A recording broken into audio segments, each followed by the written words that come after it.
Baik, Assalamualaikum warahmatullahi wabarakatuh. Gimana kabarnya? Pada baik? Pada sehat? Alhamdulillah. Sekarang kita akan belajar mengenal artikel ilmiah populer. Wah, ada yang tahu nggak? Oke, boleh selanjutnya.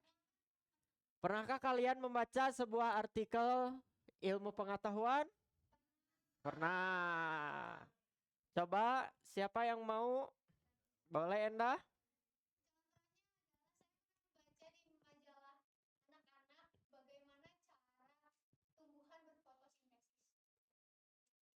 Baik. Selanjutnya informasi apa saja yang kalian dapatkan dari artikel tersebut? Ayo yang pernah baca.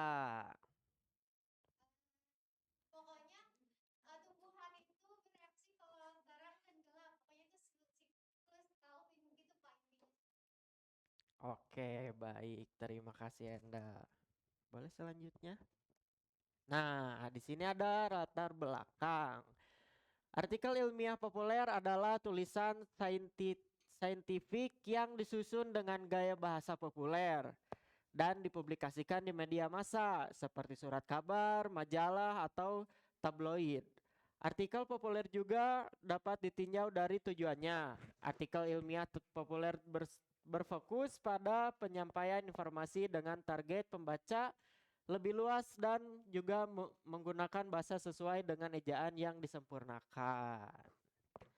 Dapat dimengerti anak-anak?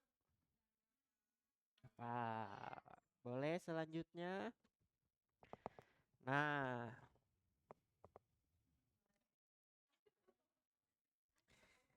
di sini ada pengertian artikel ilmiah populer. Di sini ada kata dan pengertian. Artikel, karya tulis yang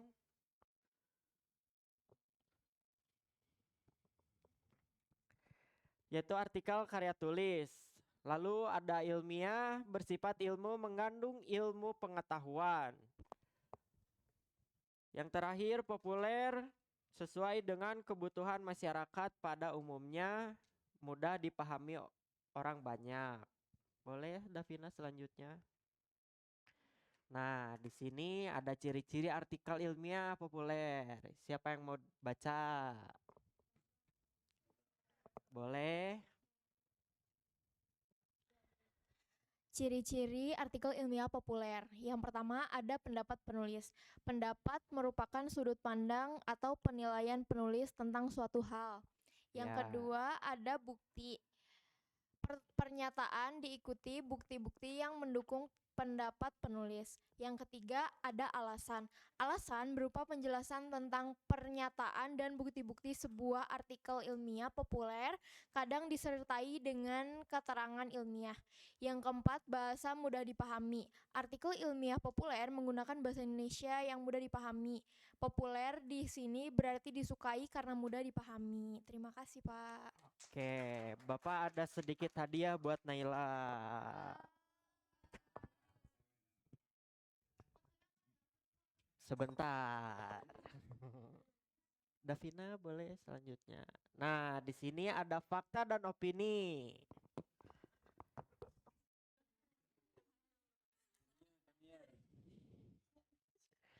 Nah, di sini ada hal keadaan atau peristiwa dan kenyataan yang benar ada.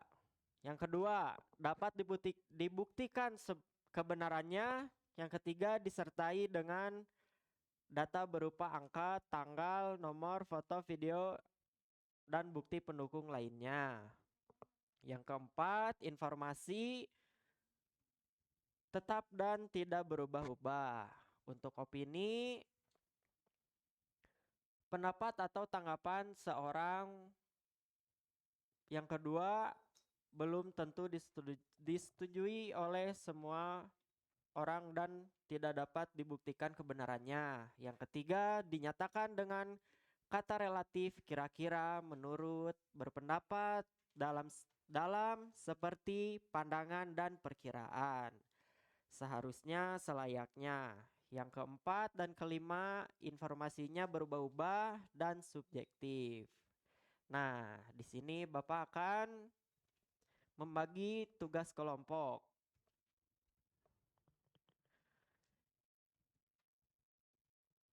Kelompok ini bagian fakta. Yang kedua, opini.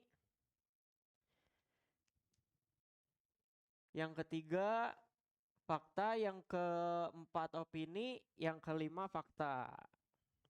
Boleh ya, teman-teman?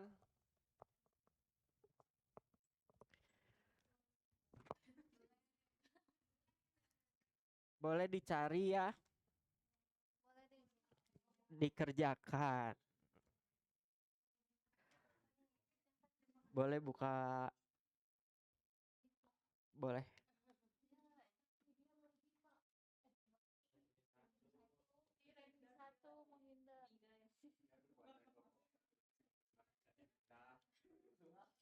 Boleh dibuka ya anak-anak HP-nya. Nah,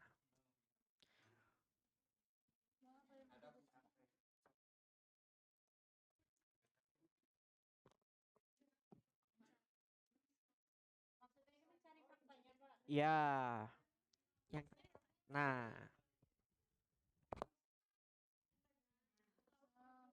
nah ini seperti contoh teksnya seperti ini. Boleh dibaca dulu, lalu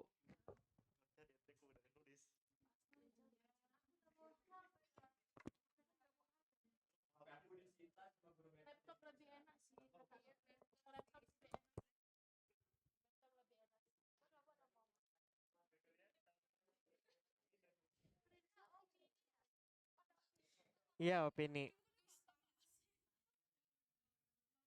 Fakta, opini, fakta. Oh ya, di HP boleh. Nanti ya. Nanti yang baca itu dikasih.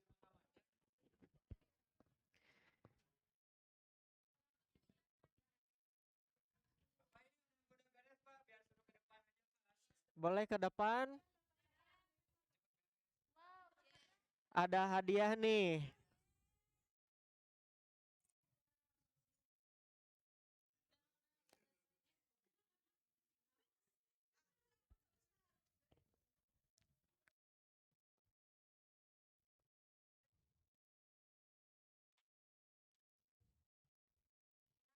Kisah Cinta Nurdiana, ya saya akan membacakan fakta yang terdapat dalam artikel ilmiah yang berjudul Interaksi Peserta Didik Difabel di Sekolah Inklusi.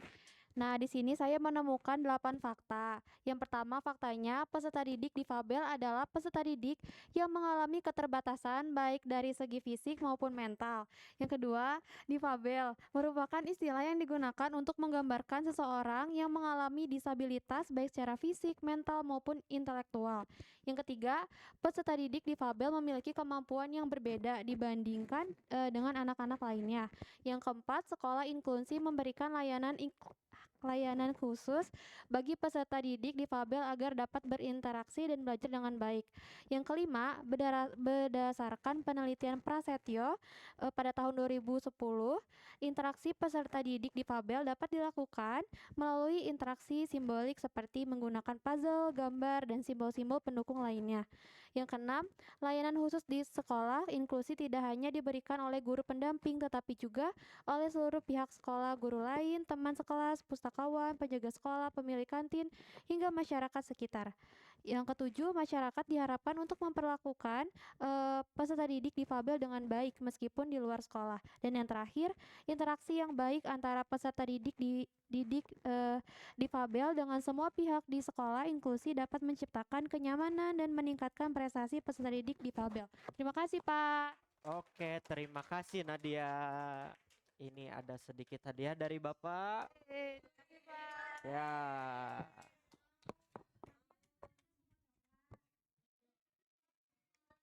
Baik, Bapak sebelum mengakhiri akan mengasih PR untuk tugas individu.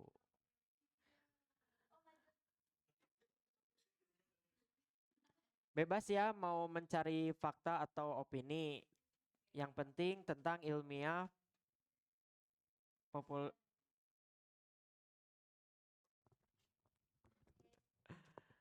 Oke, ada yang mau baca? Yang ini? Ya, semuanya. Ayo, boleh Rani, boleh Rani ke depan. Ke depan aja.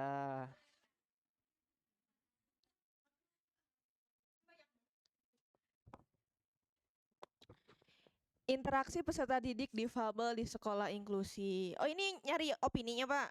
Enggak dibaca Oh, semua. semuanya. Baik. Membicarakan interaksi peserta didik difabel di sekolah inklusi merupakan sesuatu yang menarik. Peserta didik difabel adalah peserta didik yang mengalami keterbatasan baik dari segi fisik maupun mental. Dikutip dari laman halo.com, difabel adalah bentuk halus untuk menggambarkan kondisi seseorang yang mengalami disabilitas atau keterbatasan, baik dari segi fisik, mental maupun intelektual. Mereka disebut difabel karena mempunyai kemampuan yang berbeda dibanding anak-anak lainnya. Jadi, sekolah inklusi memberikan layanan khusus terhadap peserta didik difabel dalam berinteraksi. Berdasarkan penelitian dilakukan oleh Prasetyo tahun 2010, interaksi terhadap peserta didik difabel dapat dilakukan dengan interaksi simbolik atau interaksi menggunakan simbol-simbol seperti dengan puzzle, gambar, dan simbol-simbol pendukung lainnya. Peserta didik difabel sudah selayaknya mendapatkan layanan khusus saat berinteraksi di sekolah inklusi. Layanan ini seharusnya tidak hanya datang dari guru pendamping, tetapi juga dari semua pihak yang ada di sekolah. Guru-guru yang bukan guru pendamping, peserta didik yang bukan peserta didik difabel, petugas perpustakaan, penjaga keamanan sekolah, pemilik kantin, sampai masyarakat sekitar sekolah juga harus mendukung layanan interaksi khusus untuk peserta didik difabel. Jika sewaktu-waktu peserta didik difabel keluar dari sekolah dengan alasan apapun, masyarakat diharapkan memperlakukan mereka dengan baik. Artinya, semua pihak saling bersinergi menerima keberadaan peserta didik difabel di sekolah inklusi. Apabila sudah ada interaksi yang baik antara peserta didik difabel dan semua pihak di sekolah inklusi, mereka akan merasa nyaman di sekolah. Dengan demikian, kemungkinan mereka juga dapat meraih prestasi dan mengharumkan nama sekolah seperti peserta didik yang lain. Oke, beri tepuk tangan untuk Rani.